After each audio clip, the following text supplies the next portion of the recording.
എടോ എന്ത് സങ്കടം വന്നാലും എന്തു പറയണം? ഉണ്ടായിരുന്ന ജോലി നഷ്ടപ്പെട്ടു പോയി എന്തു പറയണം? നാളെ ജോലിക്ക് പോയപ്പോൾ നിന്റെ മുതലാളി പറയാ ഇന്നത്തോടെ പൊക്കോളാൻ, അൽഹംദുലില്ലാ ബായ്. ഉണ്ടായിരുന്ന ജോലി പോയി അൽഹംദുലില്ലാ, പരീക്ഷയ്ക്ക് തോറ്റു അൽഹംദുലില്ലാ, കല്യാണം മുടങ്ങി അൽഹംദുലില്ലാ, ഉണ്ടായിരുന്ന കച്ചവടം നഷ്ടപ്പെട്ടു പോയി, ബിസിനസ്സിൽ ലാഭം പോയി, എന്ത് വന്നാലും അൽഹംദുലില്ലാ. അള്ളാഹു പറയാൻ ഭാഗ്യം തരുമാറാകട്ടെ.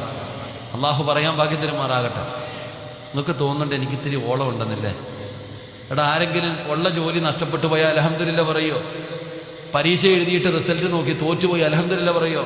ക്യാൻസറിൻ്റെ ടെസ്റ്റിന് അയച്ചു, അൽഹംദുലില്ലാ ക്യാൻസർ വന്നു, ഡോക്ടർ പറഞ്ഞു ക്യാൻസർ ഉണ്ടെന്ന്, അൽഹംദുലില്ലാ പറയോ?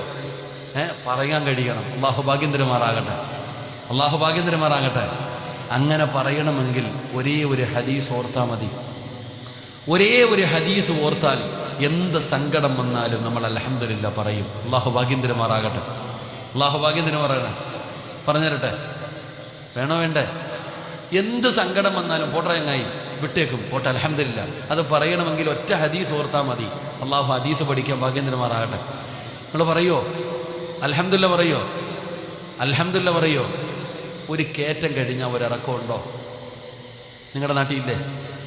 ഉണ്ടെങ്കിൽ ഉണ്ടെന്ന് പറ, ഇല്ലെങ്കിൽ ഇല്ലെന്ന് പറ. ഒരു കയറ്റം കഴിഞ്ഞാൽ ഒരിറക്കം ഉണ്ടോ? ഒരു ദുഃഖം കഴിഞ്ഞാൽ ഒരു സന്തോഷമുണ്ടെന്ന് നബി മുഹമ്മദ് മുസ്തഫ. ഒരു കയറ്റം കഴിഞ്ഞാൽ ഇറക്കമുണ്ടോ? അപ്പൊ ഒരു കയറ്റത്തിന്റെ പുറകിൽ ഒരിറക്കമുണ്ട്, ഒരു ദുഃഖത്തിന്റെ പുറകിൽ ഒരു സന്തോഷമുണ്ട്. ഇല്ല യദമൽ ജസാ മഅ യദമൽ ബലാ ഇന്ന മഅൽ ഉസ്രി യുസ്റ. ഒരു ദുഃഖത്തിന്റെ പുറകിൽ ഒരു സന്തോഷമുണ്ട്. അപ്പൊ നിനക്ക് അല്ലാഹു ഇപ്പം ദുഃഖം തന്നിരിക്കുന്ന എന്തിനാ? നിനക്കെന്തോ നല്ലത് വരാൻ പോകുന്നു. ആ നല്ലത് വരാൻ പോകുന്നതിൻ്റെ അടയാളമാണ് എന്ത്? ഈ സങ്കടം. എന്തിനാ വെറുതെ പറഞ്ഞുകൊണ്ട് നടക്കുന്നത്? അല്ലാഹു നമുക്ക് ഈമാൻ തരുമാറാകട്ടെ.